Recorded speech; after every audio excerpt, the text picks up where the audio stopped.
अन्वय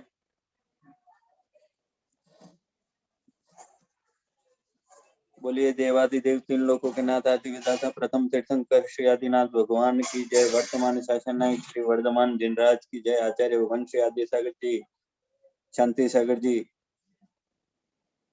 देशभूषण जी, मार्गकीर्ति जी, विमल सागर जी, सन्मत सागर जी, विद्यानंद जी, भरत सागर जी, अभिनंदन सागर जी सहित हमारे समस्त महान पूर्वाचार्यों के श्री चरणों में बारंबार नमस्सु। गणाधिपति गणधाराचार्य श्री कुंतु सागर जी गुरुदेव की जय। स्वाध्याय तपस्वी अभिनव श्रुत केवली अंतरंग तपस्वी सिद्धांत चक्रवर्ती आचार्य भगवान श्री कनकनंदी जी गुरुदेव की जय। आचार्य भगवान श्री विद्यानंद जी गुरुदेव की जय। मुनि श्री अज्ञा सागर जी, मुनि श्री सुविज्ञा सागर जी, मुनि श्री अध्यात्मानंद जी सहित इस वेबिनार में सम्मिलित होने वाले समस्त आचार्य उपाध्याय मुनि भगवंतों के श्री चरणों में नमस्सु। आरिका श्री सुवत्सलमती माता जी सहित समस्त आरिका माता जी के चरणों वंदामि। शुल्लक जी शोलिका जी के चरणों में इच्छा में उपस्थित समस्त श्रोताओं को सादर जय। जिनेन्द्र युग निर्माता भगवान ऋषभदेव संबंधित जारी यह ग्रंथ पे जारी यह स्वाध्याय वेबिनार, जिसमें पूज्य आचार्य श्री द्वारा बहुत ही सुंदर अभी समूह शरण के विषय पर विवेचना चल रही है। आचार्य भगवान का स्वास्थ्य अभी आज के दिन के लिए उन्होंने विश्राम लिया है, तो आज पुनः इस स्वाध्याय श्रृंखला में मुनि श्री सुविज्ञा सागर जी गुरुदेव, आरिका श्री सुवत्सलमती माता जी सहित हमारे साधु भगवंत आज इस वेबिनार में हमको ज्ञानार्जन प्रदान करेंगे। तो आज के इस स्वाध्याय सभा को प्रारंभ करने के लिए सर्वप्रथम मंगलाचरण के लिए मैं गुरुदेव के अनन्य भक्त, इस वेबिनार के नियमित श्रोता, गुरु भक्त, सुरु श्रावक पंडित श्री पंकज जी को मैं आमंत्रित करता हूँ कि वे मंगलाचरण के द्वारा इस स्वाध्याय सभा को आगे बढ़ाए। जय जिनेन्द्र।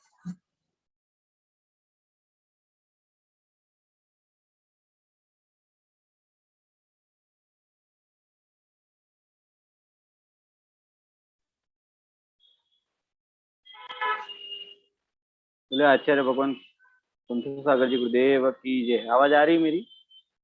आ रही है। परम पूज्य आचार्य भगवान वैज्ञानिक धर्माचार्य कनकनंदी गुरुदेव की जय। समाधि सम्राट आचार्य श्री अभिनंदन सागर जी गुरुदेव की जय। मुनि श्री सुविज्ञ सागर जी, गुप्ती नंद जी, वैराग्य नंद जी, आचार्य श्री देवनंद जी, सुविज्ञ सागर जी गुरुदेव, आध्यात्मानंद जी गुरुदेव, समस्त साधु ग्रंथ के चरणों में बारंबार नमोस्तु नमोस्तु। आरिका सुवत्सलमती माता जी सहित समस्त आरिका सुल्लिका के चरणों में वंदामि इच्छा में नमोस्तु गुरुदेव। आपके चरणों में गुरुदेव एक छोटा सा मंगलाचरण भक्ति गीत पेश कर रहा हूँ, जिसमें कोई गलती हो तो मुझे क्षमा करें। कि सब देखे मुख चांद का, सब देखे मुख चांद का, मैं देखूं गुरुवर तोय, तुम ही मेरे चांद हो, तेरा मुख देखो सुख होए। गुरुवर के जो मुस्कुराते हुए चेहरा और मुस्कुराती हुई जो मुस्कान हमें दिख जाती है, तो हमारे सब दुख दर्द दूर हो जाते हैं। ऐसे गुरुवर के चरणों में मैं बारंबार नमोस्तु करता हुआ चंद पंक्तियां गुरुवर के चरणों में। के बंदे किस्मत के ताले में दादा मेरे, बंदे किस्मत के ताले में गुरुवर मेरे, तूने चाबी लगाई मजा आ गया, पर कटे थे मेरे, पर मैं उड़ता रहा, पर कटे थे मेरे, पर मैं उड़ता रहा, तेरी ये रहनुमाई मजा आ गया। बंदे किस्मत के ताले में गुरुवर मेरे, तूने चाबी लगाई मजा आ गया। आगे क्या कहते हैं? अपने कल तक जो थे गैर वो हो गए, पास आए नहीं दूर वो हो गए। मैं अकेला खड़ा देखता ही रहा, मैं अकेला खड़ा देखता ही रहा, तुमने पकड़ी कलाई मजा आ गया। बंदे किस्मत के ताले में गुरुवर मेरे, तूने चाबी लगाई मजा आ गया।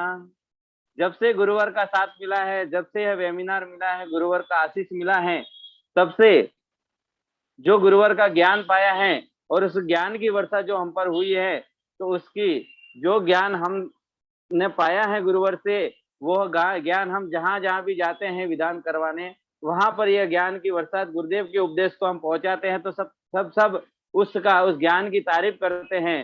तभी हमें बहुत ही अपने आप पे और हमारे गुरुवर पे हमें गर्व होता है कि गुरुवर ने जो हमें ज्ञान दिया है उसमें अनंत ही गुण छुपा हुआ है, जो लोगों को आज लोगों तक पहुंचता है तो वो अंदर से इतने गदगद हो जाते हैं। जो ये आत्मा की जो ज्ञान है, परम ज्ञान है, उनको वो सुनते ही वह सोच में पड़ जाते हैं कि ज्ञान आपने कहाँ से पाया, ये कहाँ कहाँ बोल गुरुदेव का। हमने सुना है कि इतने श्रावक हमको बोलते हैं कि आपने जयपुर से पढ़ाई की, कि कहाँ से पढ़ाई की, आपने इतना ज्ञान कहाँ से पाया। तो हम यही कहते हैं कि यह हमारे परम पूज्य गुरुवर आचार्य श्री कनक नंदी गुरुदेव का ज्ञान वाणी है, यह कनक वाणी है जो जन जन को आज संतप्त करती है। तो आगे कहते हैं कि तू पिता की तरह पालता है मुझे, मैंने जब जब जो मांगा जो तुमने दिया। तू पिता की तरह पालता है मुझे, मैंने जब जब जो मांगा वो तुमने दिया। तूने हंस कर के सर पे रखा हाथ जब, तूने हंस कर के सर पे रखा हाथ जब, तुझ में माँ भी दिखाई मजा आ गया। बंदे किस्मत के ताले में बाबा मेरे, तूने चाबी लगाई मजा आ गया। बंदे किस्मत के ताले में गुरुवर मेरे, तूने चाबी लगाई मजा आ गया। पर कटे थे मेरे पर मैं उड़ता रहा, तेरी ये रहनुमाई मजा आ गया। गुरुवर के चरणों में नमोस्तु नमोस्तु नमोस्तु। मदक भैया को जय जिनेन्द्र, मुझे यह मौका दिया, आप उसके लिए मैं आपका कृतज्ञ हूँ। बहुत ही सुंदर हमारे आचार्य श्री कनक नंदी जी गुरुदेव के प्रतिभावान विनयवान शिष्यों में से एक पंडित श्री पंकज जी ने आज बहुत ही अच्छे भजन के द्वारा सबको आनंदित किया और गुरु भक्ति पूर्वक भजन उन्होंने प्रस्तुत किया। अब गुरुदेव के इसी वेबिनार में उनके सबसे वरिष्ठ सुशिष्य आचार्य श्री विद्यानंद जी गुरुदेव भी सम्मिलित हैं। तो हम आचार्य श्री विद्यानंद जी गुरुदेव के श्री चरणों में सविनय नमोस्तु करते हैं।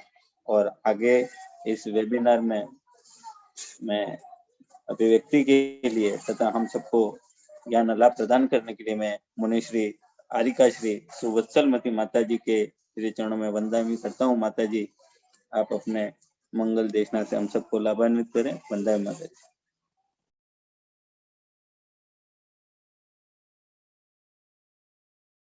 हाँ,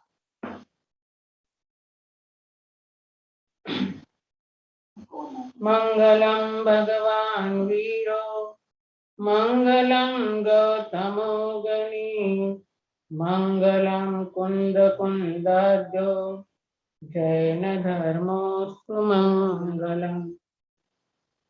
चेतना के हिमालय भूमि, भारती माँ के आलय तुम्हें, मेरा मुझसे करा दो मिलन, पावन चरणों में श्रद्धा नमन।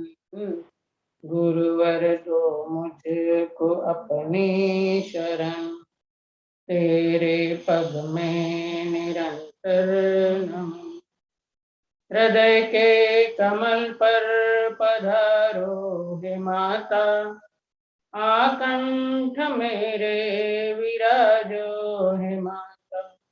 नमन हो नमन हो नमन हो हमारा, समर्पित है जीवन तुझे ना सहारा।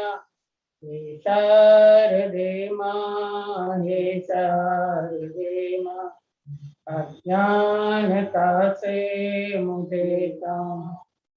ये बोलो 1000 देवाधिदेव आदिनाथ भगवान की जय। परम पूज्य तपस्वी सम्राट आचार्य श्री सन्मति सागर गुरुदेव की जय। परम पूज्य स्वाध्याय तपस्वी वैज्ञानिक धर्माचार्य आचार्य श्री कनकनंदी गुरुदेव की जय। आचार्य श्री सुविधि सागर गुरुदेव की जय। और इस वेबिनार में सम्मिलित सभी आचार्यों को नमोस्तु नमोस्तु नमोस्तु।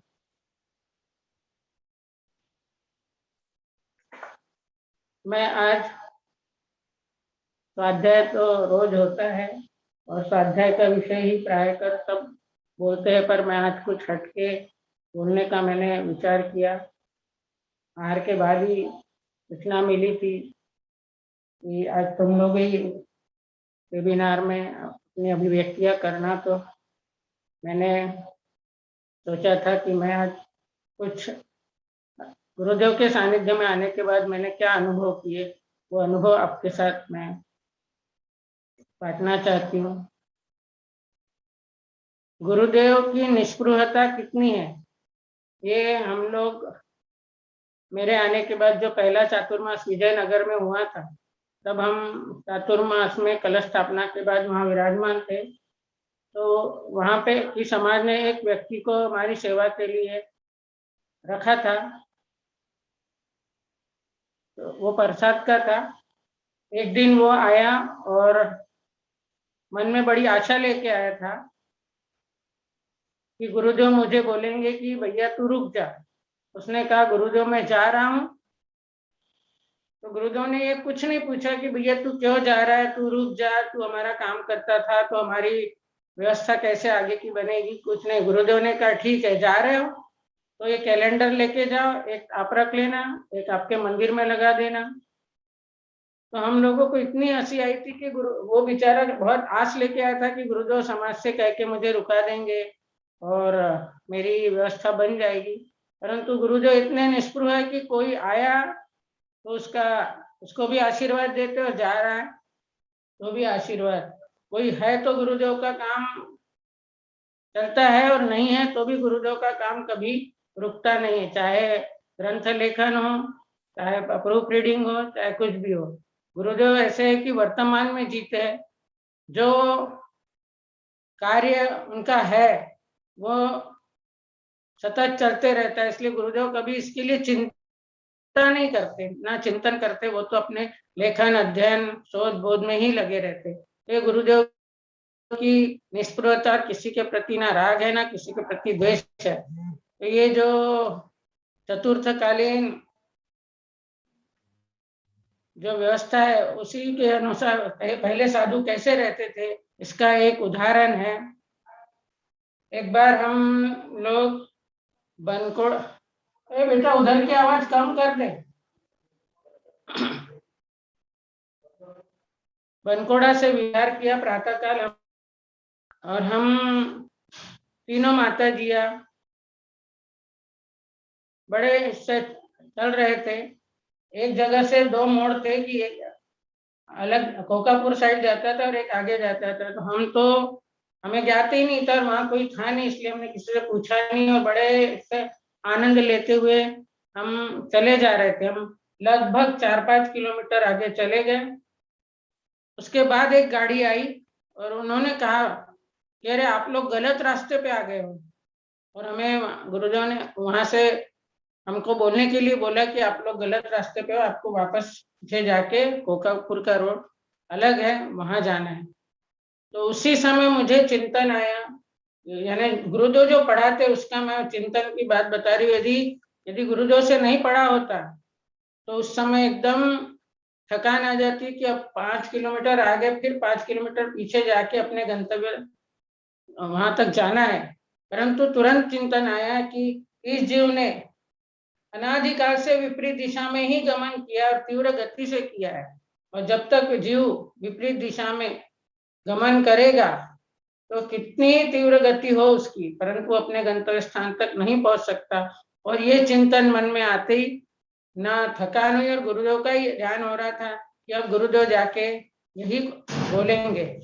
तो हम वापस 5 किलोमीटर आके और फिर कोकापुर पहुंचे। और जैसे हम पहुंचे मैंने सबसे पहले यही बताया गुरुदेव, और गुरुदेव खूब हंसे।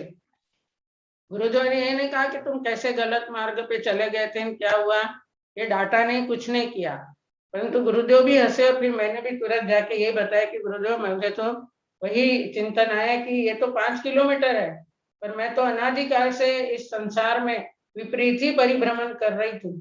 तो ये चिंतन जो आया उसके कारण मुझे थकान नहीं लगी और हम लोग सब यहाँ तक पहुंचे। तो ये गुरुदेव ने कहा यही प्रायोगिक ज्ञान है।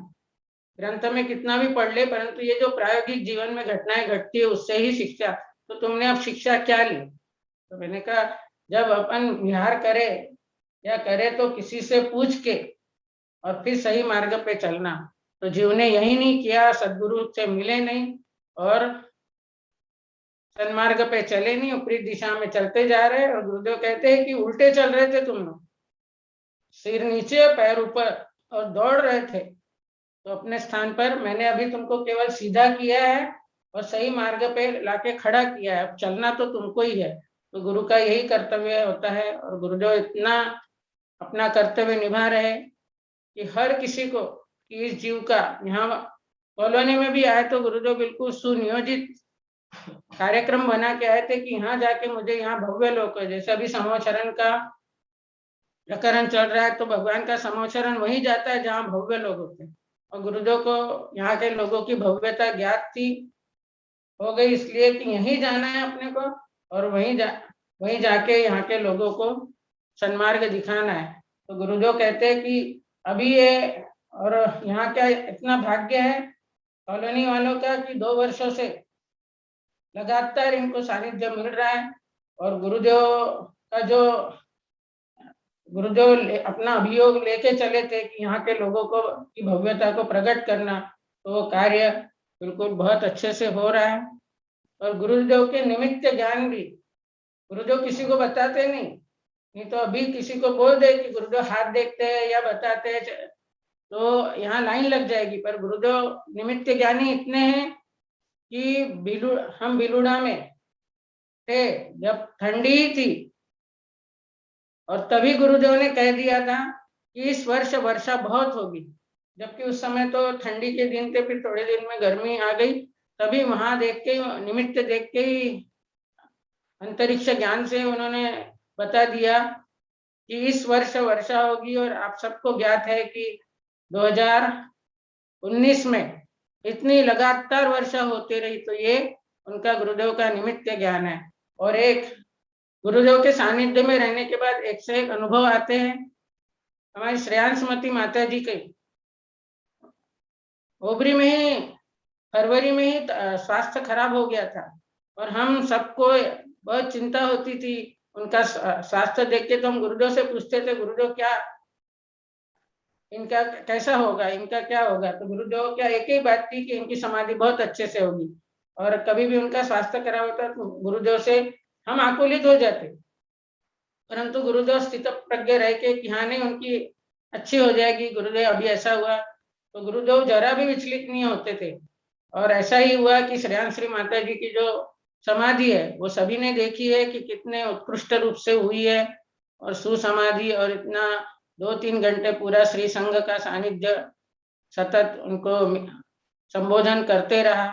उसी प्रकार अब भी 15 दिन पहले की बात है, धवलमती माता जी का स्वास्थ्य बहुत खराब हो गया। हम लोग रात को 1 बजे से वहां पे माता जी की वैयावृत्ति सेवा में थे, दोनों साधु भी मुनिश्री भी वहां आ गए थे। माता जी बोल भी रही थी कि इतनी ठंडी में साधु यहाँ बैठे हैं, और हम लोग रात को 1 बजे से लेके प्रातः काल तक वहां बैठे रहे और उनको सब धर्म ध्यान कराते रहे। उसके बाद गुरुदेव का जब दरवाजा खुला तो गुरुदेव ने आके वहां अवलोकन किया। तो हमने कहा कि यहाँ से अपन स्वाध्याय भवन में ले जाते। स्वाध्याय भवन में लाने के बाद बड़े गुरुदेव कुंथु सागर गुरुदेव से यानी एक वेबिनार ऑनलाइन कार्यक्रम अटेंड किया और उसमें बड़े गुरुदेव ने भी आशीर्वाद दिया, अन्य कई साधुओं का आशीर्वाद मिला। पर गुरुदेव इतने निश्चिंत, गुरुदेव को कहा कि अभी वो बड़े गुरुदेव का आशीर्वाद, गुरुदेव आशीर्वाद देने वाले हैं तो आप उनके लिए गुरुदेव के लिए सिंहासन लगा। पर गुरुदेव मणिभद्र को लेके और ऊपर भ्रमण के लिए चले गए। गुरुदेव इतने, कल ही मैंने गुरुदेव को बताया, गुरुदेव इतने निश्चिंत, क्योंकि गुरुदेव जानते थे कि अभी कुछ भी होना नहीं है। तो इसलिए उनका निमित्त ज्ञान इतना प्रबल है और उनका ज्ञानावन, उनका क्षम, तो अभी इस पृथ्वी पर उनके जैसा ज्ञान का भंडार तो कहीं भी नहीं मिल सकता। ये सब आप लोग जानते हैं। और कोरोना जब से आया तो प्रारंभ में जो एक प्रवचन किया था तभी गुरुदेव ने सब बता दिया था कि क्या होगा, कैसे होगा। और बीच में 2 लहर जाने के बाद भी लोग कहते थे अब तो कोरोना गया, पर गुरुदेव ने कहा कोरोना अभी भी नहीं गया है, अभी भी वो संकट टला नहीं है। सब कहते थे, परंतु गुरुदेव का एक ही कि अभी कोरोना गया नहीं है, अभी उसका और विकृत रूप होके आएगा, और वो उसके जो जीवाणु है, रोगाणु है, वो हवा में 1-2 किलोमीटर तक दूर तक फैलते हैं। इसलिए सबको सावधानी रखना जरूरी है। अभी तो बता दिया कि मैंने बहुत बता दिया है, अब मैं ज्यादा नहीं बताऊंगा क्या खाना क्या नहीं करना, क्योंकि गुरुदेव 1 बार 2 बार 3 बार बताते हैं। उसके बाद यदि अब तुम लोगों को अपनी बुद्धि का उपयोग करना चाहिए, नहीं तो हर बार उंगली पकड़ के चला तो फिर वो विद्यार्थी अपना दिमाग लड़ाता ही नहीं है। इसलिए मैं गुरुदेव के लिए कुछ पंक्तियां बोल के अपना वक्तव्य पूरा करूंगी। मुझे ना चाह मुक्ति की, नहीं मैं स्वर्ग को चाहूं। मुझे ना चाह मुक्ति की, नहीं मैं स्वर्ग को चाहूं। स्वार्थ से है जुड़े नाते, ये झूठे साथ ना चाहूं। हृदय से कामना मेरी, गुरुवर आप सुन लो ना। रहे चरणों में अनुरक्ति, तेरा ही ध्यान मैं चाहूं। रहे चरणों में अनुरक्ति, तेरा ही ध्यान मैं चाहूं। कहूँ कैसे बताओ ना, कोई तो साथ दो मेरा। करूँ विनती तुम्हें ऋषिवर, शीश पर हाथ धरो तेरा। मैं शक्तिहीन बल देना, तुम्हीं से आस है भगवन। बुलाओ ना मुझे तुम तो, नयन में रूप हो तेरा। बुलाओ ना मुझे तुम तो, नयन में रूप हो तेरा। सजी अवनी सजा अंबर, तेरे सब गीत गाते हैं। सजी अवनी सजा अंबर, तेरे सब गीत गाते हैं। करे यश गान है तेरा, ये तारे टिमटिमाते हैं। सजाए आपके गुणमान से मैंने तराने हैं। लुटाते हैं अमित सुरभि सुमन ये मुस्कुराते हैं। लुटाते हैं अमित सुरभि सुमन ये मुस्कुराते हैं। भुवन भूषण तरन तारन, गुरुवर को नमन मेरा। अचिंत प्रज्ञा के धारक, गुरुवर को नमन मेरा। कंठ में आपके शोभित हुई है मात जिनवानी। सुरेश्वर काव्य विज्ञानी, गुरुवर को नमन मेरा। यतीश्वर काव्य विज्ञानी, गुरुवर को नमन मेरा। नमोस्तु गुरुदेव। लिए परम पूज्य आचार्य श्री कनकानंद गुरुदेव की जय। समस्त मुनि संघ की जय।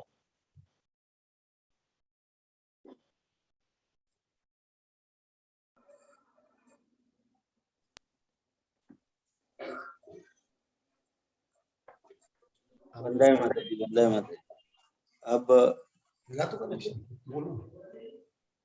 अब आगे मैं संघस्थ पूज्य मुनि श्री सुविज्ञ सागर जी गुरुदेव के श्री चरणों में नमोस्तु करता हूँ। गुरुदेव, आप गुरुदेव के इस स्वाध्याय के संबंधित हम सबको वर्णित करे भगवान, प्रकाश डाले। नमोस्तु। जय बोलो अनंतानंत सिद्ध परमेष्टि भगवान की जय। बोलो अनंतानंत गुण संपन्न आदि ब्रह्मा वृषभनाथ भगवान की। जिनवाणी सरस्वती माता की।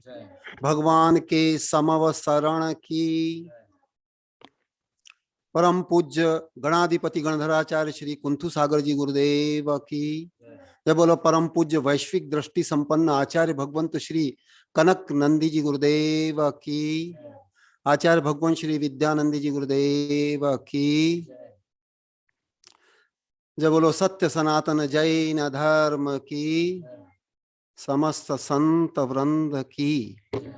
प्रिय धर्मात्मन, अभी आपको आरिका, श्रमणी आरिका सुवत्सलमती माता जी आचार्य भगवंत के कुछ संस्मरणों के माध्यम से आचार्य भगवंत की जो एक अलौकिक, अद्भुत, निराडंबर, निष्प्रह वृत्ति है, उसके बारे में अपने कुछ संस्मरण सुना रही थी। चूंकि ऐसे संस्मरणों को समझने की क्षमता और योग्यता बहुत कम धार्मिक समुदाय में है, क्यों कि विशेषतः हमारा जो जैन समुदाय है ये व्यावसायिकता से ज्यादा परिचित है और धर्म क्षेत्र में भी सभी व्यावसायिकता से ही परिचित है। जहां पर कुछ धर्म के नाम पर विनिमयात्मक भाव व्यवहार होता है उसको ही सब जानते हैं। जैसा कि आप गत वेबिनार से सभी लोग अपना अनुभव सुना रहे हैं कि हमने ये ऐसी अद्भुत वृत्ति, ऐसी अद्भुत वीतरागता, निष्प्रहता आदि नहीं देखी जानी, कथनचित विपरीत लगती है दूसरों को।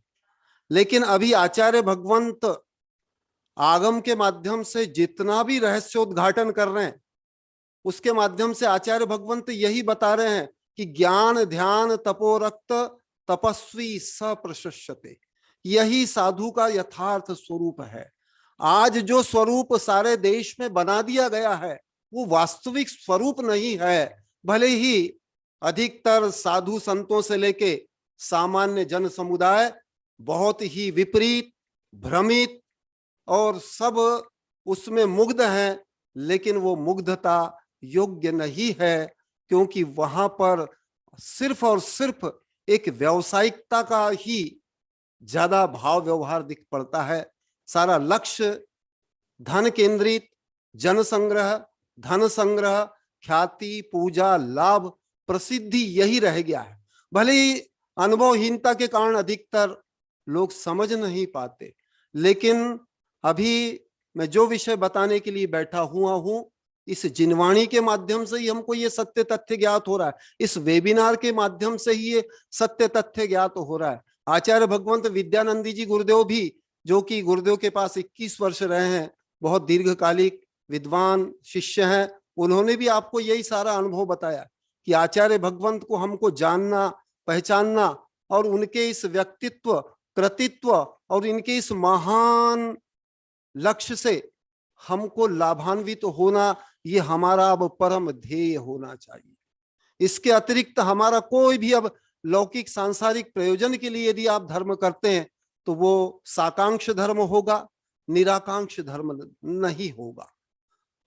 और जैन धर्म तो कहता ही है, हमारे यहाँ दूसरा ही अंग है सम्यक दर्शन का, निहिकांक्षित, आकांक्षा से रहित होना। तभी आप सम्यक दृष्टि, प्राथमिक धार्मिक बन सकते हैं। यदि आप में आकांक्षाएं हैं सांसारिक, इस प्रयोजन से धर्म जो भी करता है, तो वो व्यक्ति सम्यक दृष्टि नहीं हो सकता, प्राथमिक धार्मिक नहीं हो सकता, और देखा जाए तो नैतिक दृष्टि से वो नैतिक भी नहीं हो सकता। और विशेषतः जहां पर परमात्मा का स्वरूप बिल्कुल वीतरागी स्वरूप है, निष्प्रह स्वरूप है, वहां हम उनसे किसी प्रकार की ऐहिक आकांक्षा, भौतिक आकांक्षा करें, ये बिल्कुल योग्य नहीं है। चूंकि आप लोग ये विषय समझने लगे हो, निरंतर वेबिनार का श्रवण करने से आप में ये भाव भावित होने लगा है और आपको बहुत पश्चाताप हो रहा है। मुझे से लेके सबको हो रहा है, क्योंकि ऐसा अभूतपूर्व ज्ञान कभी प्राप्त हुआ नहीं। आज देश में ऐसे कोई प्रबोधन करता नहीं है जो हमको भाव धर्म के विषय में, ऐसे वीतरागी धर्म के विषय में, आध्यात्मिक धर्म के विषय में यथार्थ प्ररूपणा कर सके। मराठी में कहावत है, जैसा बोले तैसा चाले, त्याचे वंदामी पावले। जो जैसा बोलता है वैसा करता भी है, वही हमारे लिए वंदनीय। और हम गुणों के आराधक है, गुणों के पूजक है। जैन धर्म पूर्ण गुणों पर आधारित धर्म है। और ऐसा नहीं, जैन धर्म तो विश्व का परम आध्यात्मिक धर्म है, लेकिन आज हम जिसको हिंदू धर्म के रूप में जानते हैं, उसका भी गुरुदेव ने जहां जहां भी संदर्भ दिया है अपने यहाँ उपनिषदों के माध्यम से, चाहे अष्टावक्र गीता के माध्यम से, चाहे शंकराचार्य के ग्रंथों के माध्यम से, उस धर्म में भी साधु का ऐसा ही स्वरूप बताया गया है। अभी गुरुदेव के अनेक जो ग्रंथ अभी प्रकाशित हुए हैं, उनमें ये विषय गुरुदेव ने बहुत विस्तार से दिया है, अन्य धर्मों से भी दिया है कि धर्म का ये स्वरूप है। लेकिन आज दुखद यह है कि आज जैन धर्म का स्वरूप पूरे देश में पूर्णतः व्यावसायिक हो गया है। यहां सिर्फ और सिर्फ व्यावसायिकता से ही सभी परिचित है। ऐसा नहीं कि सामान्य जन, आज पूरा मैं सत्यता के साथ में स्वीकार करता हूं कि सारा साधु समुदाय जो आचार्य भगवंत के को नहीं जाना होगा, आचार्य भगवंत से के अनुसार नहीं चला होगा, अधिकतर मेरा भी अनुभव है कि सब व्यावसायिकता से ही परिचित हैं और व्यावसायिकता का ही महिमा मंडन हो रहा है और सारे उसी में मुग्ध हैं। और आचार्य भगवंत वेबिनार के माध्यम से निरंतर ये सब बता रहे हैं। अभी पत्र पत्रिकाओं में भी ये सारा विषय आ रहा है कि आज हमारी कितनी दुर्गति हो गई। आज ये एक इतना अल्पसंख्यक हमारा समुदाय है, उसमें भी जहां तहां देखो एकांतवाद, टूट फूट, असंगठन, विघटन, ये सारा जो हमारी दुर्गति हो रही है उसका कारण है हम सम्यक धर्म को नहीं समझ पा रहे। सारा धर्म धन मान ख्याति पूजा में ही सिमट गया है। ऐसी परिस्थिति में आचार्य भगवंत कनकनंदी जी गुरुदेव ने अध्यात्म की जो शम्मा जला के रखी है, उस सबसे हमको लाभान्वित होना है। और अभी आचार्य भगवंत समौ शरण के माध्यम से, चाहे धर्म चक्र प्रवर्तन क्या है, मोक्ष मार्ग प्रवर्तन क्या है, चतुर्विध संघ क्या है, इन सारे विषयों का हमको ज्ञान दे रहे हैं। और इसमें गुरुदेव बता रहे हैं कि सबके केंद्र में जिनवाणी है, सारे तीर्थों के केंद्र में जिनवाणी है। मुख्य अभी हमारे लिए अभी वर्तमान में जो कुछ भी धर्म क्षेत्र में उपलब्धता है, उसके केंद्र में मुख्य रूप से जिनवाणी है, क्योंकि जिनवाणी पर आधारित ही हम श्रवणों का धर्म है, श्रावकों का धर्म है। और सारा जो भी आज ज्ञान और विज्ञान गुरुदेव सारे विश्व को प्रसारित कर रहे हैं, सारे विश्व को बता रहे हैं कि ये ज्ञान और विज्ञान सब जिनवाणी में कितना है, कितना फॉरवर्ड द डेट है। सिर्फ अपडेट नहीं है, फॉरवर्ड द डेट है। आज विज्ञान के जो भी तथ्य गुरुदेव हम लोगों को बताते हैं, विज्ञान के, मनोविज्ञान के, हर क्षेत्र के, राजनीति हो, संविधान हो, चाहे कोई भी ज्ञान विज्ञान का क्षेत्र हो, उन सब में आचार्य भगवंत बहुत बहुत पुरोगामी है, बहुत बहुत प्रगतिशील है, बहुत फॉरवर्ड द डेट है, बहुत जीनियसों की जीनियस है। ये भी हमको जानना है और इस रूप में मूल्यांकन करना है। इस दृष्टि से भी मैं आज आपको ये बता रहा हूं। मेरी भी पीड़ा यही है। मैं प्रतिदिन ही गुरुदेव मुझसे सब इस विषय में अनुभव पूछते हैं, तो मैं गुरुदेव को यही बोलता हूँ, गुरुदेव आपके ज्ञान की, आपके आचार विचार और लक्ष्य को अपनाने की, इसका अनुगमन करने की, इसको चारित्र रूप में अपनाने की नितांत आवश्यकता है, तभी धर्म टिक सकता है। नहीं तो आज सर्वत्र धर्म का जितना अवर्णवाद हो रहा है, धर्म का जितना भी निंदा हो रही है, वो सब इसी के कारण हो रहा है, क्योंकि परिग्रहवाद बहुत बढ़ रहा है। हमारे धर्म का जो प्राण तत्व है, जैन धर्म का जो प्राण तत्व है, वो अहिंसावाद तो है ही, लेकिन अहिंसा से आगे हम अपरिग्रहवाद, अनेकांतवाद, समन्वय, समावेशिता, अंत्योदय, सर्वोदय। गुरुदेव कई बार बोलते हैं, ये शब्द भी आप लोग कभी सुने ही नहीं है, कहीं कहीं सुनने को मिलते नहीं है कि जैन धर्म अनेकांत में है। हमारा प्राण तत्व है, हमारा केंद्रीय तत्व है, इसके बिना हम जैन धर्म को नहीं समझ सकते। तो आचार्य भगवंत अभी आदि पुराण में के माध्यम से, भारत के प्राचीन इतिहास के माध्यम से और भगवान वृषभ देव के जीवन से संबंधित हमको जो कुछ भी जिनवाणी का श्रवण करा रहे हैं, उनके समौ शरण का भी वर्णन चल रहा है। उसका भी जो केंद्र है वो ज्ञान और विज्ञान है। वो ज्ञान विज्ञान हमको समौ शरण के माध्यम से प्राप्त होता है।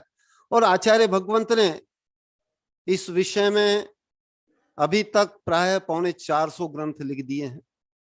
और गीतांजलि में 12,000, प्राय 12 से भी ऊपर हो गई, 12 से 13,000 कविताएं ऐसी मौलिक, स्वतंत्र, अपने आप में शोधपूर्ण और बोधपूर्ण ऐसी कविताएं सृजित की है। तो मैं आपको मेरा जो भाव आज मैं प्रकट कर रहा हूं, मेरा अनुभव जो आपके समक्ष रख रहा हूं, आचार्य भगवंत की एक कविता के माध्यम से प्रस्तुत है और उसी का ही थोड़ा सा विश्लेषण मैं करने का प्रयास करता हूं कि आचार्य भगवंत ने इस विषय को किस रूप में प्रतिपादन किया है। कि आचार्य भगवंत ये बता रहे हैं कि मां जिनवाणी के माध्यम से मुझे अपने स्वयं का स्वरूप ही जानना है। सब धर्मों का जो केंद्र है वो मैं स्वयं हूं। मैं स्वयं से मतलब आप भी स्वयं हैं। हर जीव, चाहे सूक्ष्म निगोदिया से लेकर तो संसार का कोई भी जीव हो, संगी हो, सम्यक दृष्टि हो, सबके लिए उस आत्म तत्व की प्राप्ति के लिए, जो कि मेरी स्वयं की कहानी है, आचार्य भगवंत लिखते हैं, मेरी कहानी जो मां जिनवाणी से जानूं। बहुत हृदय स्पर्शी कविता है, बहुत ही भाव को भावित करने वाली है। ऐसी कविता है कि आपको यथार्थ अपना पूरा इतिहास ज्ञात हो जाए इस एक कविता के माध्यम से, कि आपने इस संसार में अनादि काल से 84 लाख योनि, 4 गति, 5 परावर्तन में क्या क्या दुख भी भोगे, किन किन से मेरा संबंध हुआ है, और मैंने ये सब कुछ अभी तक जाना ही नहीं, हर जीव ने जाना नहीं। ऐसे जब गुरु प्राप्त होते हैं, ऐसे सदगुरु प्राप्त होते हैं आचार्य कनक नंदी जी जैसे, तभी स्वस्वरूप हमको ज्ञात होता है। अन्यत्र आपको स्वस्वरूप बताने वाले प्रबोधक बहुत कम हैं, सब पर की चर्चा करने वाले हैं। लेकिन आचार्य भगवंत, जैसा कल आचार्य विद्यानंदी जी गुरुदेव भी बोल रहे थे कि आचार्य भगवंत कनक नंदी जी गुरुदेव का जो केंद्र है वो स्व आत्म तत्व है, और मुख्य तत्व, मुख्य द्रव्य और मुख्य पदार्थ स्व आत्म तत्व है। इसके अतिरिक्त कोई नहीं, जिसको लेकर के सब लोगों में भ्रम था, विपरीतताएं थी कि आचार्य भगवंत निरंतर मैं की चर्चा करते हैं, और गुरुदेव ने सिद्ध कर दिया कि सारे धर्म का केंद्रीय तत्व कोई है तो वो मैं है। मैं से ही आपको यथार्थ बोध होगा, आप मैं से ही आपको आत्म गौरव होगा, स्वाभिमान होगा, और आत्मोत्थान करने का भाव आप में हो, जैसे हो रहा है। आप भी हर दिन अपना अनुभव सुना रहे हैं, वही का वही अनुभव गुरुदेव ने मां जिनवाणी से अपना अनुनय विनय, और माता से गुरुदेव ने कैसी प्रार्थना की है, इस कविता के माध्यम से प्रस्तुत है। और इस कविता का शीर्षक है मेरी कहानी जो मां जिनवाणी से जानूं। बहुत भावप्रवण कविता है, बहुत हृदय स्पर्शी, आत्मस्पर्शी कविता है। मां मुझे सुनाओ मेरी कहानी, मेरे मैं की कहानी, सर्वज्ञ प्रभु ने है जो जानी। मां मुझे सुनाओ मेरी कहानी, मेरे निज की कहानी, सर्वज्ञ प्रभु ने है जो जानी। मेरी ये व्यथा अन्य कोई न जाने, तुझे छोड़कर अन्य कोई न जाने, वैज्ञानिक दार्शनिक भी न जाने, मुझे ना सुनना है अन्य की कहानी, मेरे स्व की कहानी, सर्वज्ञ प्रभु ने है जो जानी। मेरी कहानी हेतु कहो अन्य कहानी, मुझ संबंधी कहो है आपकी जुबानी, समय नहीं सुनने को अन्य की कहानी, मेरी कहानी अभी तक पूरी न जानी, मेरे निज की कहानी सर्वज्ञ प्रभु ने है जो जानी। आगे देखो आचार्य भगवंत क्या बोल रहे हैं। जिन वाणी माँ मेरी सुना रही कहानी, जो आप प्रतिदिन वेबिनार में श्रवण कर रहे हैं, वो सब जिनवाणी माँ हमको सुना रही है। और उसके लिए गुरुदेव प्रतिदिन बोलते हैं, मैं तो उनका छोटा सा बालक हूं, मैं पोस्टमैन हूं, आप तक भिजवा रहा हूं। ऐसी विनम्रता के साथ में माँ जिनवाणी जो भी सुना रही है, हम आचार्य भगवंत के मुखारविंद से प्रतिदिन श्रवण कर रहे हैं। जिन वाणी माँ मेरी सुना रही कहानी, अनादि अनंत भवों की कहानी, मेरा अस्तित्व है अनादि कालीन, अनंत तक रहेगी अस्तित्व कहानी, मेरे स्व की कहानी सर्वज्ञ प्रभु ने है जो जानी। अभी मैं आपको बता रहा था, मेरा इतिहास यह है कि मैं चारों गतियों में रहा, 84 लाख योनियों में रहा हूं। आप भी रहे, मैं भी रहा हूं। हमारे समस्त महापुरुष तीर्थंकरों से लेके गणधर सब जीव की यही कहानी है। चारों गतियों की ये मेरी कहानी, 1,84 योनि की कहानी, पंच परिवर्तन की दीर्घ ये कहानी, उत्थान पतन की ये मेरी कहानी, मेरे निज की कहानी सर्वज्ञ प्रभु ने है जो जानी। माँ मुझे सुनाओ मेरी कहानी, मेरे मैं की कहानी सर्वज्ञ प्रभु ने है जो जानी। और इसके आगे सुनिए क्या बोलते हैं आचार्य भगवान। उस सर्पिणी के काल में भी मैं रहा हूं, अनंत अवसर्पिणी काल में भी रहा हूं, भोग भूमि में भी व कर्म भूमि में भी, अनंतानंत काल चक्र घुमानी, मेरे स्व की कहानी सर्वज्ञ प्रभु ने है जो जानी। हर जीवों से मेरा हुआ संबंध, जन्य जनक भाई बंधु संबंध, शत्रु मित्र आदि हर संबंध, भक्ष भक्षक संबंध की ये कहानी, मेरे निज की कहानी सर्वज्ञ प्रभु ने है जो जानी।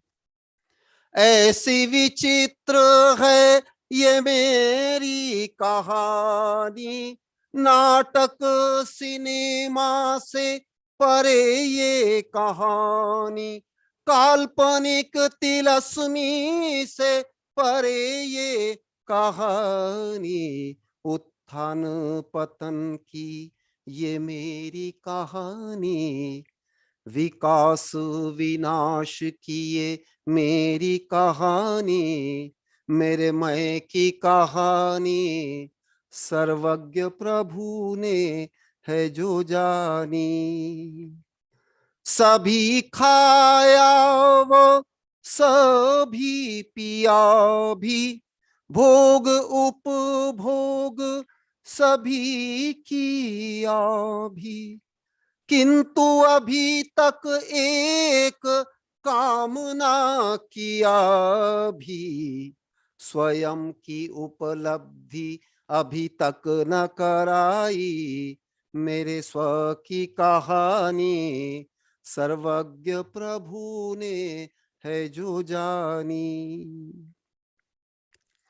अभी जानू स्वयं को तथा ही मानू, स्वयं की प्राप्ति हेतु प्रयास करूं।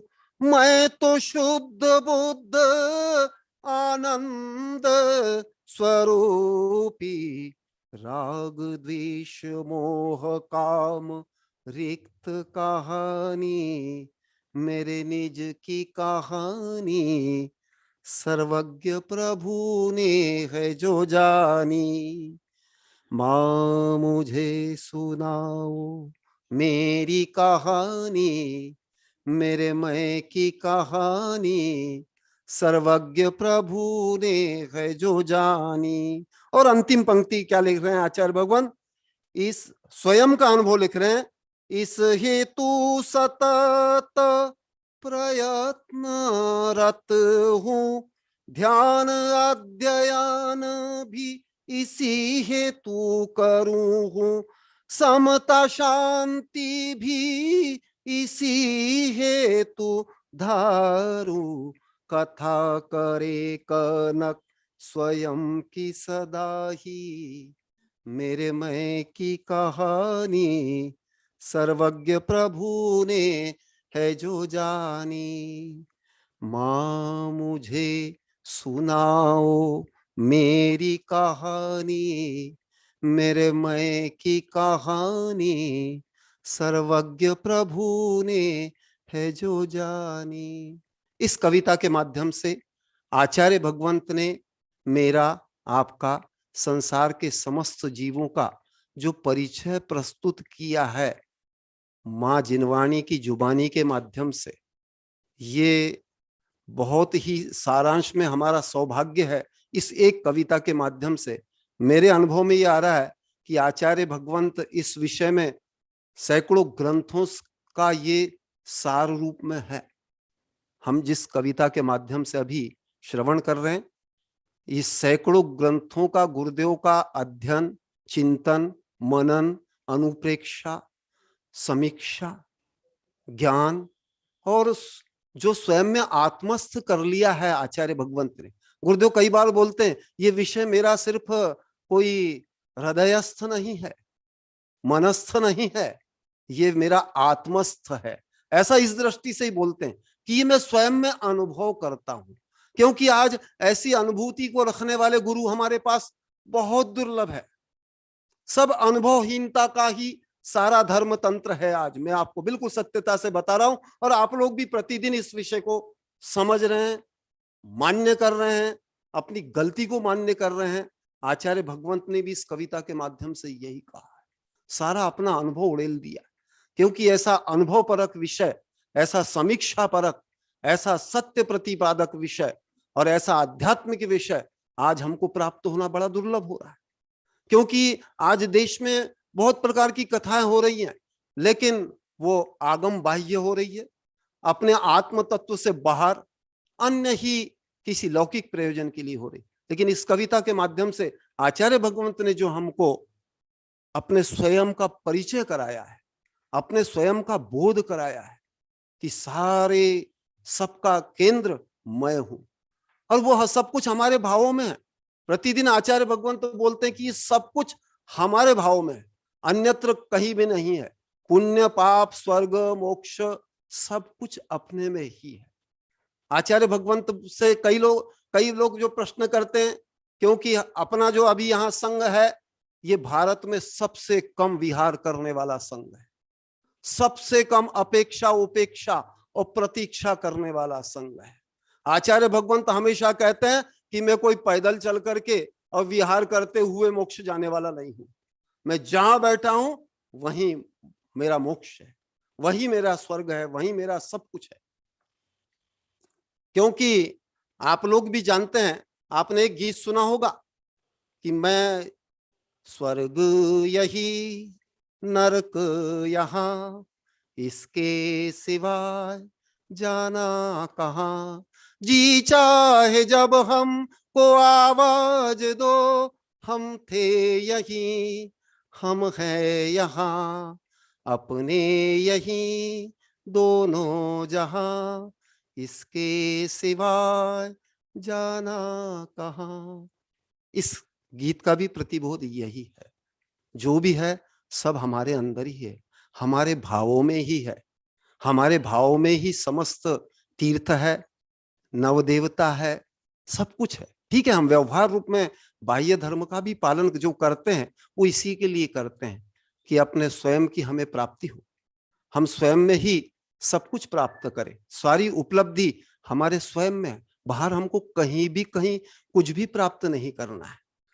एक वैष्णव संत, राष्ट्र संत तुकडोजी महाराज हुए हैं महाराष्ट्र में, वो भी यही बोलते हैं, मणी नाही भाव माने देवा मला पाव, देव अस्यान भेटायचा नाही रे, देव बाजारचा भाजीपाला नाही रे, देव बाजारचा भाजीपाला नाही रे। इसका भी यही भाव है, इसका भी केंद्रीय भाव यही है कि जो भी उपलब्धि है अपने स्वयं में है, भगवान कहीं बाहर मिलने वाला नहीं है। जैसा कि अभी गुरुदेव जंगम और स्थावर तीर्थों की चर्चा कर रहे थे और मुख्य तीर्थ बता रहे थे कि हमारा आत्म तत्व ही मुख्य तीर्थ है, जिनवाणी हमारे लिए मुख्य प्रबोधक तीर्थ है, सारे धर्म चक्र प्रवर्तन का, सारे मोक्ष मार्ग प्रवर्तन का जो केंद्र है वो जिनवाणी है। जिनवाणी के बाद फिर गणधर है, गणधर के बाद में हम सब श्रमण समुदाय है, ये मुख्य तीर्थ है। इस तीर्थ को समझना हम सबके लिए बिल्कुल विधेय है, क्योंकि हम जब तक मुख्य तीर्थ नहीं जाएंगे तब तक हम बाहरी तीर्थों में ही भटकते रह जाएंगे। क्योंकि आज आप लोग भी जानते हैं कि बाह्य तीर्थों को करने का उद्देश्य क्या रह गया है, सिर्फ और सिर्फ लोकानुरंजन, मनोरंजन, पिकनिक, सैर सपाटा, इसके अतिरिक्त क्या बचा है? आज किस लिए जाते हैं लोग, आज आप लोग बहुत अच्छे से जानते हैं और गुरुदेव को यह विषय हजारों लोगों ने अपना अनुभव बताया है कि किस किस उद्देश्य जा रहे हैं। आज साधु का विहार भी किस उद्देश्य हो रहा है। अभी आचार्य भगवंत गत वेबिनार में अभी ये सब विषय हमको बताएं कि साधु का विहार किस लिए, मुख्य रूप से भव्य जीवों के उत्थान के लिए ही साधु का विहार होता है, ज्ञानार्जन करने के लिए होता है। उसके बाद सेकेंडरी फिर तीर्थ वंदन आदि है, अन्य प्रयोजन है, लेकिन मुख्य जो उद्देश्य है वो है भव्य जीवों को प्रबोधन देने के लिए। तो इस कविता के माध्यम से भी आचार्य भगवंत सारे भव्य जीवों को प्रबोधन दे रहे हैं, क्योंकि ऐसा प्रबोधन प्राप्त होना बहुत दुर्लभ हो रहा है। मैं इस पीड़ा के साथ में ही आज इस कविता के माध्यम से आपको बहुत सारांश में बता रहा हूं, क्योंकि ये विषय अभी मैं भी इसका प्राथमिक अभी विद्यार्थी हूं। इस सब विषय में आचार्य भगवंत से प्रतिदिन पढ़ रहा हूं, गत 14 वर्षों से पढ़ रहा हूं, यही सब जान रहा हूं। मेरी भी यही पीड़ा है और मैं भी यही चाहता हूं कि आचार्य भगवंत के ऐसे तात्विक, ऐसे तथ्यात्मक, ऐसे अंत्योदय सर्वोदय ज्ञान से सब लोग परिचित भी हो, लाभान्वित हो, इसको भावित करें।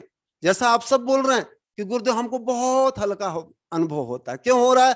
क्योंकि आपकी कषायों का निग्रह हो रहा है, आपके समस्त द्वंद्वों का निग्रह हो रहा है। आपके अवचेतन मानस में जो कुछ भी था कि धर्म करने का अर्थ है बहुत पैसा चाहिए, बड़ी बड़ी बोलियां लेना पड़ता है, तब हमको सामाजिक प्रतिष्ठा प्राप्त होगी, तब हमारी मूछ और पूंछ बढ़ेगी। तो आप लोग मूछ और पूंछ बढ़ाने के लिए ही धर्म करते थे, लेकिन हमको आचार्य भगवंत ने यही बताया कि धर्म ऐसी पूंछ और मूछ बढ़ाने के लिए नहीं है। ये सब धर्म हमारा निराकांक्ष है, आकांक्षाओं से रहित हम धर्म करते हैं तो सातिशय पुण्य का बंध होता है, सातिशय सब कुछ होता है, सातिशय अनुभूति होती है, सातिशय उपलब्धि होती है। ये हिंदू धर्म की गीता में भी निराकांक्ष कर्मयोग बोला गया है, वहां पे भी कोई आकांक्षा नहीं बोली गई है धर्म के माध्यम से। जैन धर्म जितना आध्यात्मिक है, उपनिषद, गीता आदि भी इतना ही आध्यात्मिक विषय हमको बताते हैं, क्योंकि हमको समन्वय के साथ में चलना है। हम अनेकांतवादी हैं, क्योंकि क्या होता है, विशेषकर जैन समुदाय को मैंने अनुभव जो किया है, बहुत नैरो माइंडेड है, बहुत संकीर्ण माइंडेड है। हम जब तक दूसरे को भी नहीं जानेंगे, दूसरों के गुणों को भी नहीं जानेंगे। भगवान महावीर के समो शरण में गणधर के रूप में जो पात्र प्राप्त हुए थे इंद्रभूति गौतम, महामिथ्या दृष्टि थे, महाअहंकारी थे, लेकिन उनके गुणों को भी प्रभु ने पहचाना, ऐसी उनकी भव्यता और उसकी दिव्यता को भी पहचाना। तब इंद्र उनके पास जा करके उनके समक्ष प्रस्ताव रखते हैं और उनको भगवान के समोशरण में लाते हैं, जिस समोशरण का हम वर्णन सुन रहे हैं। और उस समोशरण के माध्यम से हमको पहले गणधर प्राप्त होते हैं, इंद्रभूति गौतम, जो जिनके माध्यम से हम आज इस जिनवाणी का भी जो परिचय प्राप्त कर रहे हैं, जो ज्ञान प्राप्त कर रहे हैं, जो हमको जो देशना प्राप्त हो रही है, ये सब उसी का परिणाम, उस गुणग्राहिता का परिणाम है। क्योंकि जैन धर्म गुणग्राही धर्म है, अनेकांतवादी धर्म है, सर्वसमावेशी धर्म है। सब सारे द्वंद्वों से पार जाकर के अंत्योदय और सर्वोदय को करने वाला ये दर्शन है। ये हमको मुख्य रूप से जानना है, क्योंकि आज ऐसा बताने वाले बहुत कम प्रबोधक है। ये भी मैं आपको बार बार अपनी पीड़ा बता रहा हूं। हमको ऐसे आचार्य भगवंत प्राप्त हुए हैं जो समस्त लंद फंद द्वंद प्रोजेक्ट, आज आप अन्यत्र जो कुछ भी देखते हैं उन सब से दूर रह करके, क्योंकि इसी से गुरुदेव इतनी निष्पक्षता के साथ में, इतनी निर्द्वंदता के साथ में यथार्थ तत्व प्ररूपण करके और हमको सत्य तथ्य का बोध करा रहे हैं, जिससे हम एक बहुत ही समता, शांति, भाव विशुद्धि की अनुभूति कर रहे हैं। हम सब कर रहे हैं। और आप लोगों की जो गंभीरता के साथ आप श्रवण कर रहे हैं, आपकी ये गंभीरता शांति भी बता रही है। निश्चित ही मैं समझता हूं प्रतिदिन इस विषय पे चर्चा होती, प्रतिदिन सारे हमारे प्रतिभागी, सारे भक्त शिष्य यहाँ आकर के अपना अनुभव सुना रहे हैं और एक अलौकिक अनुभूति कर रहे हैं, अद्भुत अनुभूति कर रहे हैं कि गुरुदेव हम आप नहीं मिलते तो हमको ये कभी प्राप्त नहीं होता, कभी, बहुत दुर्लभ है, बहुत दुर्लभ है। तो ऐसी दुर्लभता को, ऐसी बोधि दुर्लभता का हम मूल्यांकन करें, क्योंकि अभी गुरुदेव ने 2-3 दिन पहले ही बोधि दुर्लभ के विषय में भी बताया था कि ये सब प्राप्त होना उत्तरोत्तर बहुत दुर्लभ है। श्रेष्ठ द्रव्य क्षेत्र काल भव भाव, ये सब प्राप्त होना उत्तरोत्तर बहुत दुर्लभ है। उसमें भी जिनवाणी का श्रवण प्राप्त होना और जिनवाणी का श्रवण करते हुए निज आत्म तत्व में केंद्रित होना, उसकी भाव विशुद्धि करना, ये और उत्तरोत्तर दुर्लभ है। क्योंकि अभी गुरुदेव की एक पुस्तक आ रही है, उसमें लिखा है कि जिनवाणी अमृत भी है और विष भी है, क्योंकि आज जिनवाणी का दुरुपयोग करने वाले भी बहुत लोग हैं। हम लोग प्रतिदिन पत्र पत्रिकाओं के माध्यम से भी देखते हैं, आचार्य भगवंत के अनुभवों के माध्यम से देखते हैं। आचार्य भगवंत हमारे विद्यानंदी जी गुरुदेव भी अनेक बार अपना अनुभव बताते हैं कि आज, क्योंकि वो भी ज्ञान चेतना के धारक हैं, वो भी प्रतिदिन अपना अनुभव यही बताते हैं कि आज ये सब बहुत दुर्लभ होता जा रहा है। ऐसी दुर्लभता के समय में भी आचार्य भगवंत जैसे हमारे बीच में सदगुरु हैं, ऐसे सदगुरु से हमको निरंतर इस वेबिनार के माध्यम से, जो एक बहुत ही सुंदर प्लेटफॉर्म हमको प्राप्त हुआ है, हम बड़ी सुविधाओं के साथ में अपने गृह कार्यों को करते हुए भी धर्म श्रवण कर सकते हैं। ये एक हमारे लिए अपूर्व, अभूतपूर्व संधि है, बहुत ही स्वर्णिम और हीरक संधि है हमारे लिए, जिसका आप लोग सब लाभ भी ले रहे हैं। और इसके माध्यम से वेबिनार, सेमिनार और सिंपोजियम, हम अनेक ऐसे आयामों से जुड़ रहे हैं और वैश्विक स्तर पे जैन धर्म की, मैं तो समझता हूं पहली बार ऐसी यथार्थ प्रभावना हो रही है। हमारे दिगंबर, श्वेतांबर, हिंदू, अन्य भी भक्त, यहां तक कि अभी गुरुदेव के साहित्य के ऊपर में जिन 2 स्कॉलर्स ने, नुसरत बानो और एक और नाम है, दोनों ने पीएचडी की है, दोनों एसोसिएट प्रोफेसर हैं और दोनों जैन धर्म का पालन करते हैं, जिन्होंने अभी तक आचार्य भगवंत के दर्शन नहीं किए। ऐसे परमत के लोग भी आचार्य भगवंत के पास आकर के ऐसी अनुभूति करते हैं कि हमें सदगुरु की प्राप्ति हुई है, हमें अपने गुरु प्राप्त हुए, सारी द्वंद्व उनके दूर होते हैं, सारे उनके क्लेश दूर होते हैं, सारे उनके दुख दूर होते हैं। ऐसे दुखहारी और सुखकारी हमको आचार्य भगवंत कनक नंदी जी गुरुदेव मिले। मैं तो यही कहता हूं कि हमको इनके ज्ञान की निरंतर चर्चा करनी है, अपने घर घरों में चर्चा करनी है, अपने साधर्मियों से करनी है, अन्य मत वालों से भी करनी है। क्योंकि आज यहाँ के बच्चे भी बोलते हैं कि गुरुदेव हम अपने टीचरों से भी कुछ ऐसा विषय बोलते हैं तो तुमको ये सब कौन पढ़ाता है। हमारे बच्चों की अभी आपका भाषा का स्तर देखेंगे आप, वो जैसी विषयों की अभिव्यक्ति करते हैं, जैसे कविताओं का सृजन करते हैं, जैसे उनका विकास हो रहा है, भावनात्मक बौद्धिक से लेके मानसिक और भावनात्मक और आध्यात्मिक विकास बच्चों में भी जो देखा जा रहा है। अभी हमारी टीना कल सुना रही थी, इनके सुपुत्र हम वर्ण को प्रतिदिन देखते हैं, ऑल राउंड हमारा ये नाना ब्रह्मचारी है, सब काम करते हैं। ये आहार देने भी चले जाएं, ये अभिषेक कर लें, पूजा कर लें, ग्रंथालय की व्यवस्था करते हैं, आचार्य भगवंत के वेबिनार का संचालन करते हैं, बहुत अच्छे ऑपरेटर हैं। और प्रतिदिन आप देखते हैं हम सब लोग इस मीडिया, इस प्लेटफॉर्म से जो लाभान्वित हो रहे हैं, इसमें बहुत बड़ी भूमिका हमारे कुमार वर्ण जैन की है, जो टीना के सुपुत्र हैं, मनीष के सुपुत्र हैं, और हम सब के लिए बहुत गौरवशाली है। आज उनके छोटे भैया भी यहाँ पर बैठे हुए हैं, सिद्धम जैन, वो भी बहुत प्रसन्न हो रहे हैं, वो भी सीख रहे हैं। तो ऐसे ये इन बच्चों का भी बड़ा योगदान है। हमारे आबाल वृद्ध वनिता सब में ज्ञान चेतना जागृत हो रही है, ये मैं सबसे बड़ी उपलब्धि समझता हूँ। और इस उपलब्धि से सारा श्री संघ बहुत आह्लादित है, बहुत प्रेरित है, बहुत शिक्षाएं प्राप्त हो रही है। और ये सब मैं भी प्रतिदिन आचार्य भगवंत को यही अनुभव कहता हूँ, गुरुदेव बस मैं तो यही चाहता हूँ कि आपका ये ज्ञान अधिक से अधिक लोगों तक प्रसारित हो। अभी तक गुरुदेव के पास में ऐसा कोई प्लेटफॉर्म नहीं था, और गुरुदेव को समझना सबके लिए कठिन ही होता था। सब गुरुदेव को अव्यवहारिक समझते थे, ऐसा समझते थे कि गुरुदेव को कोई लोकज्ञता नहीं है। लेकिन अभी आचार्य भगवंत सिद्ध कर रहे हैं कि आचार्य भगवंत के पास जितनी लोकज्ञता है संभवतः इस पृथ्वी पर किसी के पास हो। जो समझते हैं कि हम बहुत अपने अपने फील्ड के मास्टर हैं, वो मास्टर भी जब यहाँ पर आते हैं तो ये अनुभव करते हैं कि मैं तो अभी प्राथमिक विद्यार्थियों बालक हूँ। यहाँ आकर के उनको ये सब ज्ञात हो जाता है, सब यहाँ अनुभव करते हैं, आप लोग भी अनुभव करते हैं, आप लोग भी ये बताते हैं। तो मुझे अब ज्यादा विस्तार में जाना नहीं है, और सारांश में आज की कविता के माध्यम से मैंने आचार्य भगवंत का आप तक जो उनका विचार है, भाव है, अनुभूति है, लक्ष्य है, और एक जो विराट उनका सर्वजीव सुखकारी और सर्वजीव कल्याणकारी भाव है, उसको पहुंचाने का एक अल्पसा प्रयास किया। और इस प्रयास के माध्यम से मैं यही भावना भाता हूं कि आप सभी भव्य जीव अपने अपने घरों से जो भी इस ज्ञान को श्रवण कर रहे हैं, इसको निरंतर भावित करें, इसकी चर्चा करें, इसको अन्य लोगों में प्रसार करें, क्योंकि यही मुख्य धर्म प्रभावना है, अन्य कोई भी धर्म प्रभावना नहीं। क्योंकि जिसको धर्म प्रभावना अधिकतर हमारे जैन समुदाय में समझते हैं और एक अवचेतन संतुष्टि करते हैं, उससे मेरा अनुभव जहां तक है कि अप्रभावना ही अधिक हो रही है, निश्चित ही।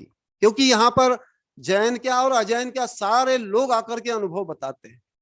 हम सोचते हैं कि सिर्फ हम हाथी घोड़े निकाल करके, रथ निकाल करके कोई बहुत बड़ी धर्म प्रभावना नहीं करेंगे, बिल्कुल नहीं। सारी धर्म प्रभावना का कोई केंद्र है, वो है ज्ञान। और ज्ञान भी किस लिए? आत्मोपलब्धि के लिए, अपनी स्वानुभूति के लिए, अपने भाव विशुद्धि के लिए, अपने स्व के लिए, अपने मैं के लिए और अपने निज के लिए। इसको छोड़ करके हमारा अन्य प्रयोजन नहीं होना चाहिए। हाँ, इसको केंद्रित रखते हुए आप कोई भी बाह्य प्रभावना करते हैं, वो कोई निषिद्ध नहीं है, वो भी स्वीकार्य है, उसका भी हमारा आगम कोई उसको नकारता नहीं है। लेकिन हम इस केंद्र को मुख्य रूप से रखें, जिससे आप सभी भावित हो रहे हैं, आप सभी आह्लादित हो रहे हैं, आप सभी निरंतर इससे शिक्षा प्राप्त करके और अपने जीवन में जो उत्थान कर रहे हैं, जो एक उच्चता का अनुभव कर रहे, श्रेष्ठता का अनुभव कर रहे, सारी ही दीनता, हीनता और अहंकार से ऊपर उठ करके अपने आत्म गौरव को, अपनी स्वानुभूति को, अपने स्वाभिमान को समझ रहे हैं, ये उपलब्धि बहुत महान है। और आप सभी लोग अपनी इस स्व अनुभूति को प्राप्त करके और अनंत अपने आत्म वैभव को प्राप्त करें, परमात्म पद को प्राप्त करें। इन्हीं भावनाओं के साथ में मैं अपनी वाणी को विराम देता हूं। और अभी हमारे वर्ण का ने सूचना दी है कि आज हमारे ब्रह्मचारी सोहन लाल जी जो हमारे संघ के ऐसे ब्रह्मचारी हैं, तो अपने 22 वर्ष का वो भी अनुभव बताएंगे। और इनकी विशेषता यह है, ये हमारे ऐसे ब्रह्मचारी है, आज आप पत्र पत्रिकाओं में पढ़ते हैं, अनुभव करते हैं कि अन्यत्र ब्रह्मचारी वर्ग भी कितना द्वंद्व फंद में लगा हुआ है, कितना ख्याति पूजा में लगा हुआ है, कितना धन संचय में लगे हुए हैं, लेकिन हमारे ब्रह्मचारी जी आचार्य भगवंत के सबसे पुराने ये शिष्य हैं। यहाँ पर अभी जितने शिष्य हैं, जैसे आचार्य भगवंत विद्यानंदी जी गुरुदेव हमारे प्राचीन शिष्य हैं, वैसे ब्रह्मचारियों में हमारे सोहनलाल जी दादा ये भी प्राचीन शिष्य हैं। वो भी अपना कुछ अनुभव रखना चाहते हैं, तो मैं भी उनसे कहूंगा कि वो आचार्य भगवंत के संबंध में अपना अनुभव प्रस्तुत करके हम सबको अपने अनुभवों से लाभान्वित कराएं। ब्रह्मचारी सोहनलाल। नमोस्तु भगवान नमोस्तु। अनंतान सिद्ध प्रवेश भगवान की जय। परम पूज्य गणाधिपति गणधराचार्य कुंतु सागर जी गुरुदेव की जय।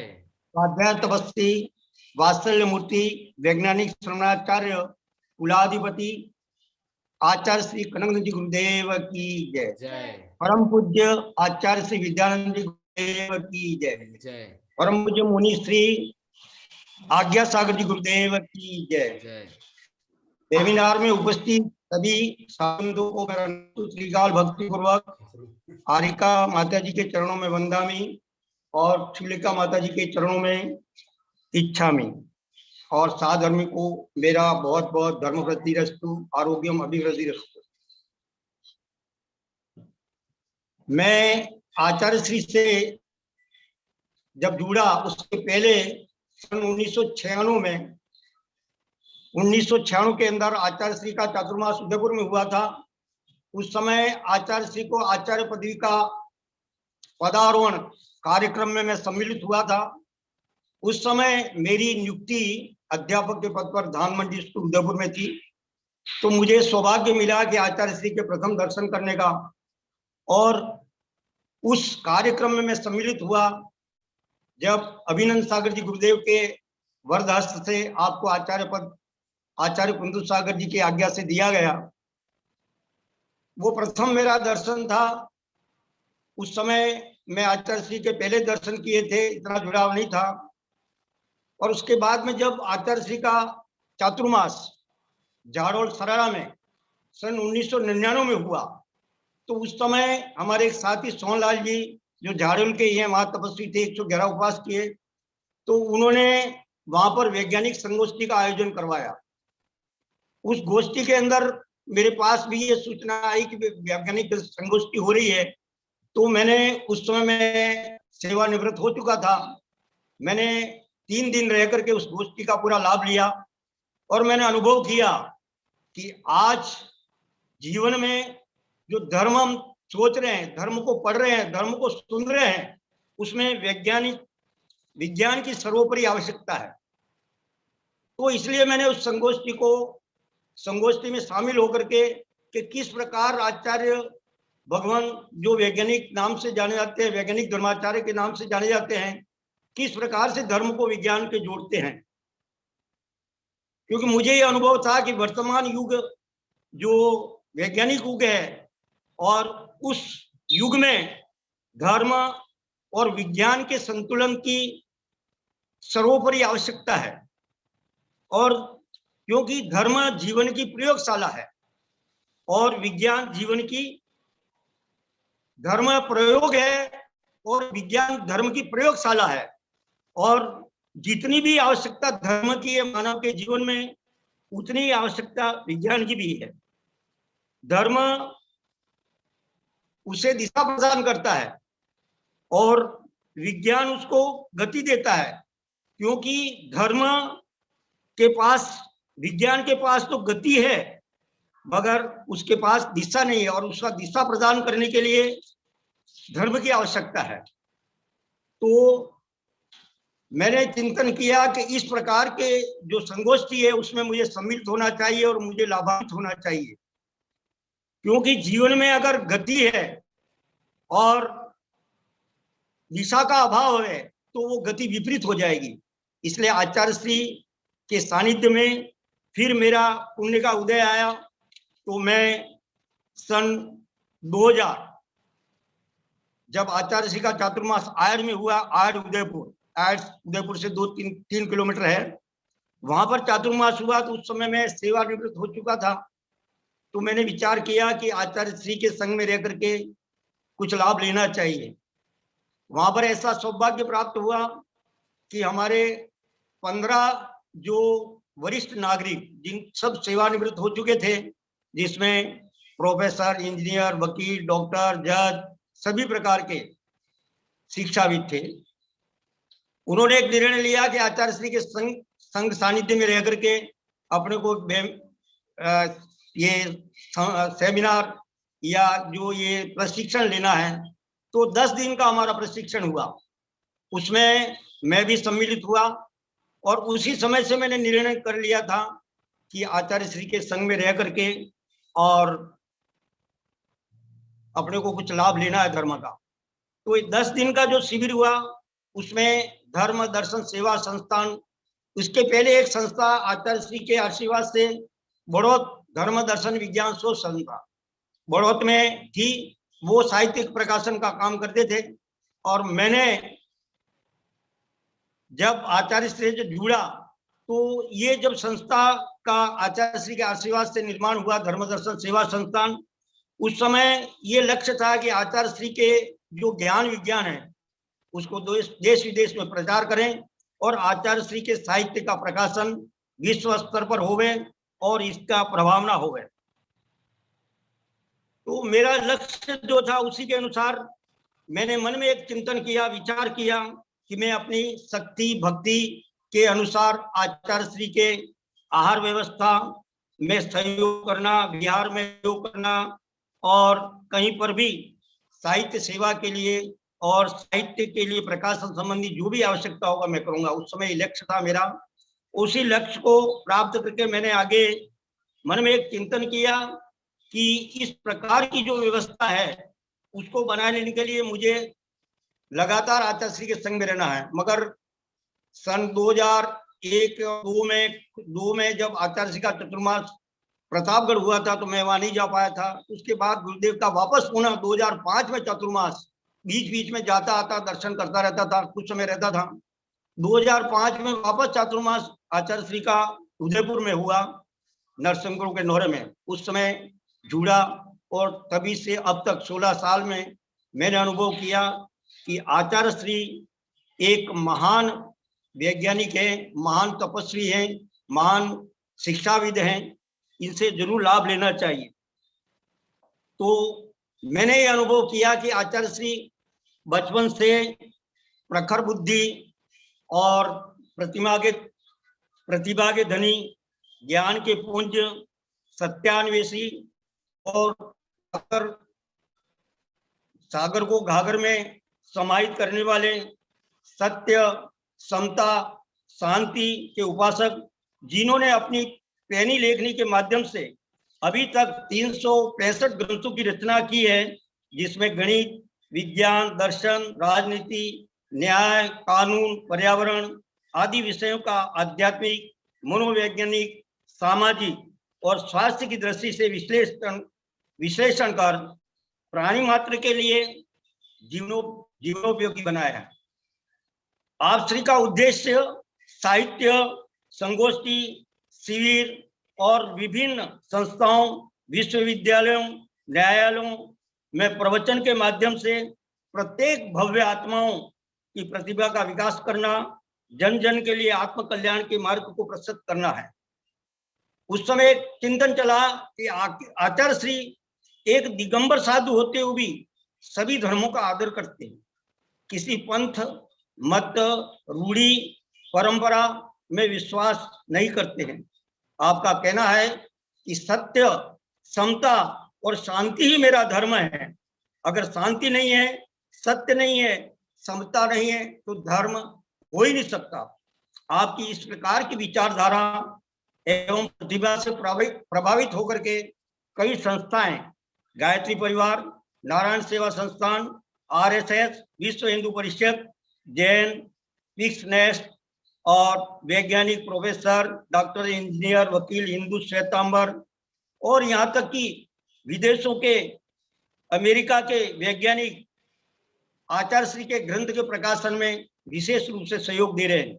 और आचार्य श्री की जो भावना है कि देश विदेश में जैन धर्म का प्रचार हो, तो हमारे संस्था के जितने भी प्रतिनिधि हैं वो अधिकतर उनके परिवार के सदस्य विदेशों में हैं, वो वहां जाते हैं तो आचार्य श्री की जो भावना है, आचार्य श्री के आशीर्वाद से वहां जाकर के धर्म प्रचार कर रहे हैं।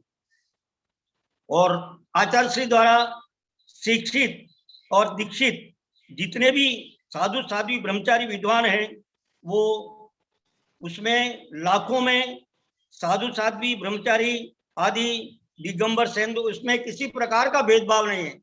यहाँ तक कि आचार्य श्री के साहित्य के ऊपर 2 मुस्लिम बालिकाओं ने पीएचडी की है और उनके परिवार में इस प्रकार की प्रवृत्ति हुई है कि वहां पर रात्रि भोजन का त्याग हुआ है, मध्य मास मधु का त्याग हुआ है और वो मुस्लिम परिवार एक तरह से जैन धर्म को उन्होंने स्वीकार कर लिया। इतना आपके साहित्य का प्रभाव है। और क्योंकि आपकी जो प्रवृत्ति है निष्फल प्रवृत्ति है और आप समता, समन्वय, उदार दृष्टिकोण रखते हैं और साहित्य प्रकाशन सेवा आपके, इसलिए उस दृष्टिकोण के कारण, आपकी भावना के कारण और आपके जितने भी शिष्य हैं, भक्त हैं, वे सब आपके लिए ज्ञान दान, आहार दान, अभी वर्तमान में आचार्य श्री का 25 मास पूरे यहाँ पर गलियाकोट 15वास कॉलोनी सागवाड़ा धर्मनगरी में हो रहा है।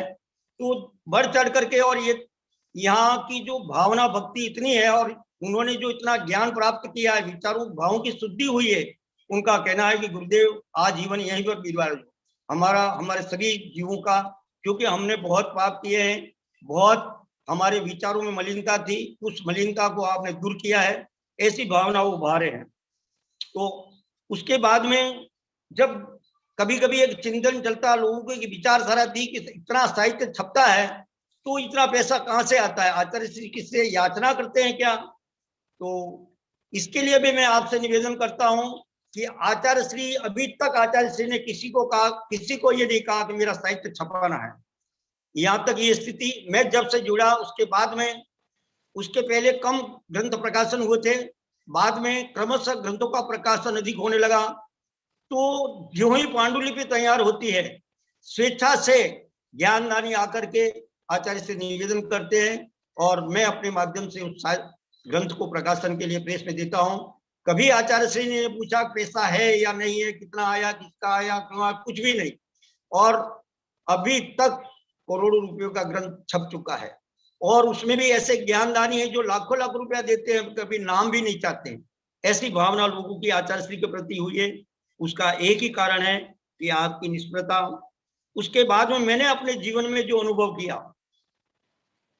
कि आचार्य श्री की जो सरल भावना है, उसी के कारण, जैसे चित्री के अंदर आप सबको मालूम है कि आचार्य श्री ने एक बालक के अनुरोध पर चातुर्मास किया, और उसी तरह से नंदौड़ में भी, जहां पर एक परिवार, एक घर, और उसमें 3-3 चतुर्मास हुए, अभी भी अगला चतुर्मास कराने के लिए वो तैयार है। और जब हल्दी घाटी में आचार्य श्री का चतुर्मास हुआ श्वेतांबर भक्तों के द्वारा, जहां पर दिगंबर का ना तो एक घर है, ना वहां आसपास में 5, 7, 10 किलोमीटर पर कोई समाज है, ना कोई परिवार है, जहां पर महाराणा प्रताप का जो रणभूमि है, वहां पर हल्दी घाटी के अंदर जो चतुर्मास हुआ, बहुत ही एक अनुपम चातुर्मास हुआ। उसमें ऐसे श्वेतांबर भक्त जुड़े जो भूताला गांव में वहां के हीरालाल जी, उन्होंने भी आचार्य श्री चतुर्मास के लिए निवेदन किया। मैं वहां पर गया, मैंने स्थान देखा, उनकी भावना थी कि जो भी जितना भी खर्च करना पड़े मैं करूंगा, ब्रह्मचारी जी आचार्य श्री का चतुर्मास कराना है। तो इसी परिप्रेक्ष्य में अभी तक आचार्य श्री के अगर चतुर्मासों के निवेदन की गणना करें तो लगभग 400 चतुर्मास के लिए निवेदन है। और बार बार उन लोगों की आग्रहता ये रहती है कि आचार्य श्री का जो वात्सल्य है, और मैं सबसे इसमें और ज्यादा ये चिंतन चलता है कि आचार्य श्री ने कोई महान पुण्य पूर्व भव में किया है, और उस पुण्य का, और पुण्य के साथ लक्ष्मी और ज्ञानार्जन किया है, तो ज्ञान के भी जो विधा है विश्व में आज उनका स्थान कोई नहीं रखता है, विश्व में उनके बराबर कोई ज्ञानी नहीं है। और जो उनकी प्रतिभा है उसको आज सभी विश्व के लोग मान रहे हैं। आज जो वेबिनार चल रहा है उसके माध्यम से लाखों लोगों ने लाभ उठाया है। और उसके बाद में उनका जो वास्तव है, एक संघ में अगर कोई ब्रह्मचारी है, कोई माता जी है और कांटा चुभ गया तो आचार्य श्री अपने हाथ से निकालते। मेरे स्वयं साथ में एक घटना हुई, गुरुदेव ने एक बार मेरे कांटा चुभा कि मैं छिद्र से निकाल दूंगा, तो मेरे पैर, मैंने कहा गुरुदेव नहीं, मैं आपके कर कमल मेरे पैर को छुए, अच्छा नहीं लगता कि नहीं पकड़ के काटा।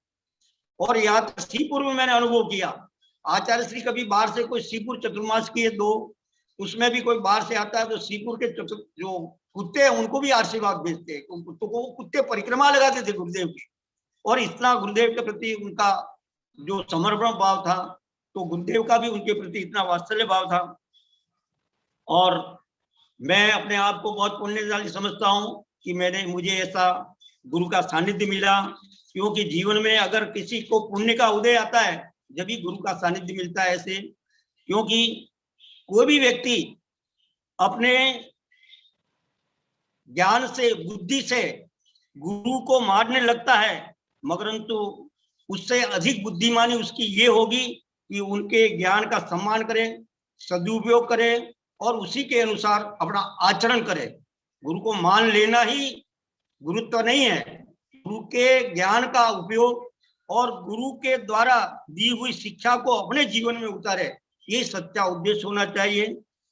और जिसके कहते हैं कि जिसके जीवन में गुरु नहीं उसका जीवन शुरू नहीं, इसलिए जीवन में कोई न कोई गुरु अपनाना चाहिए। क्योंकि गुरु एक शिल्पी है जो एक मूर्ति का निर्माण करता है, और गुरु एक माली है जो एक सुंदर बगीचे का निर्माण करता है, और गुरु एक कुम्हार है जो एक सुंदर मूर्ति का निर्माण करता है, सुंदर बर्तन का निर्माण करता है।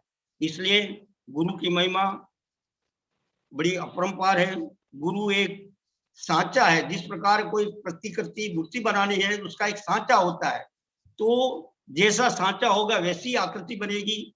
गुरु अगर सच्चे हैं, गुरु ज्ञानी है, तो उनके शिष्य भी गुरु सच्चे होंगे और शिष्य भी ज्ञानी होंगे।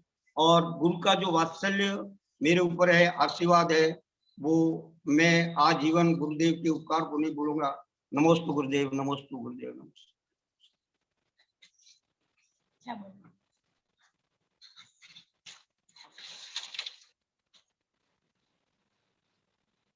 एक अनुभव और सुना देता हूं। गुरुदेव का जब 2005 में चतुर्मास हुआ था, तो वहां पर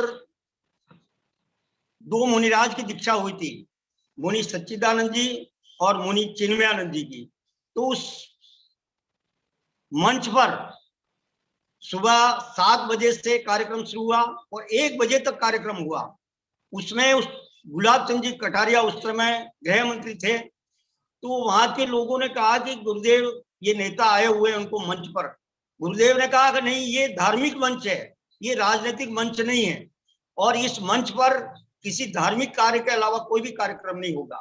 तो उनको एक 10 मिनट का समय भी नहीं दिया, अगर इनको मुझे मिलना है तो ये बाद में आए। बाद में जब गुरुदेव ने उनको अपने जहां पर प्रवास था वहां पर बुलाए, उस समय मैं और गुरुदेव और उन गुलाब चंद जी कटारिया का पिया साथ में था, हम चारों व्यक्ति ही मतलब एक कमरे में थे। गुरुदेव ने उनको राजनीति के बारे में, शराबबंदी के बारे में बहुत चर्चा की। अंत में गुलाब चंद जी कटारिया थक गए, उन्होंने कहा गुरुदेव हम क्या करें, हम इसके लिए विवश से कुछ भी नहीं कर सकते, हमारे विधानसभा के अंदर 80% लोग पीने वाले, हम किसका विरोध करें, इसलिए हम कुछ नहीं कर सकते बहुत देर तक। उसके बाद एक और मैंने अनुभव किया कि जब जमगलाल जी टाया, जब देवरी में एक आंखों का औषधालय उन्होंने खोला है और पार्श्वनाथ भगवान की प्रतिमा वहां पर विराजमान की, उसका पंचकल्याण प्रतिष्ठा, जो बिल्कुल कांजीपंथी, तेरापंथी जो भी कह दो, वो दिगंबर संप्रदाय के किसी मुनि को ज्यादा लिप नहीं देते थे। मगर उन्होंने कहा कि अगर मैं प्रतिष्ठा कराऊंगा तो आचार्य करंगन जी से कराऊंगा। तो उन्होंने प्रतिष्ठा कराई, उसमें कोई बोली नहीं, कोई किसी प्रकार का कोई दूसरा लंद फंद नहीं। उन्होंने आचार्य कनंदन जी को निमंत्रण दिया और भव्य प्रतिष्ठा हुई। उस प्रतिष्ठा के अंदर एक विशेष बात ये देखी कि उनके काका जी के बीच में और जमकलाल जी के बीच में कुछ लंबे समय से विवाद चल रहा था। उस विवाद को गुरुदेव ने एक 10 मिनट के अंदर सुलझा दिया। तत्काल दोनों काका भतीजा जो लंबे समय से कई सालों से जिनका विवाद चल रहा था, उस विवाद को भी उन्होंने, इस प्रकार की बहुत सी जो अनुभव मैंने किए हैं जीवन में, वास्तव में गुरुदेव महान है। गुरुदेव बिल्कुल सहज सरल और समता शांति के उपासक हैं और हर जीव के प्रति उनके करुणा दया है। वो कहते हैं हर भगवान में जिनेंद्र, हम जीव में जिनेंद्र के दर्शन करते हैं। किसी जीव के प्रति उनका, चाहे वो किसी प्रकार का भी जीव हो, तो उनकी भावना यही रहती है। और अभी भी प्रति समय सुबह शाम भ्रमण के समय, हार के समय भी हर व्यक्ति से, हर शिष्य से, भक्त से पूछते हैं कि आज तुमने क्या सुना, क्या धर्म चर्चा के अलावा कोई दूसरे का, किसी का ग्रस्त का कोई विषय, ना किसी प्रकार का किसी के प्रति अनुराग है, न किसी का द्वेष है। इस प्रकार की जो भावना गुरुदेव की है, महान भावना है। ऐसे गुरुदेव का सत्वंदन, नमोस्तु गुरुदेव, नमोस्तु। बहुत ही अच्छा बताया दादाजी ने। वंदना दादाजी, बहुत अच्छा अनुभव सुनाया। जिनवाणी स्तुति जल्दी कर। अब मैं मुनिश्री को आमंत्रित करता हूँ वे जिनवाणी स्तुति करें। नमोस्तु मुनिश्री। बोधि समाधि परिणाम शुद्धि स्वात्मोपलब्धि शीर्षोक्ति सिद्धि चिंतामणि चिंतत वस्तुदाने त्वां वन्दे मानस्य ममास्तु देवी त्वां वन्दे मानस्य ममास्तु देवी। नमोस्तु ओम शांति शांति शांति। नमोस्तु गुरुदेव। नमस्ते गुरुदेव। नमस्ते गुरुदेव।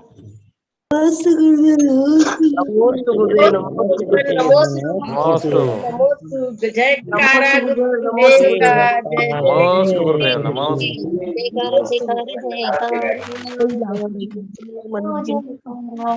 जयकारा गुरुदेव का, जय जय गुरुदेव। जय गुरुदेव, जय नमस्ते गुरुदेव, नमस्ते गुरुदेव। नमस्ते गुरुदेव, नमस्ते गुरुदेव, नमस्ते गुरुदेव,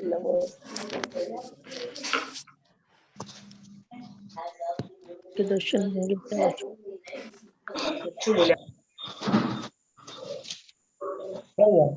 कल उल्टी हो गया।